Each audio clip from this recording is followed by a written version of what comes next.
So over here you can see that I have this particular video file right here and an audio is attached with it, as you can see right here. But what I can do is I can go around and unlink out the audio and video as well so that I can edit them separately. So to do that, you can go around and right click on the audio right here and you can see that unlink audio and video is an option right here. If I were to go around and click, now the audio and video become separate, as you can see right here.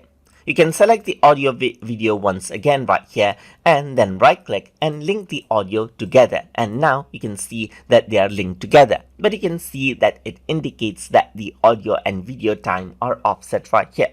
You can hold Alt and without even unlinking out, you can change around the position of the audio as well. So as you hold Alt, you can separately edit out just the audio and video as well, as you can see right here.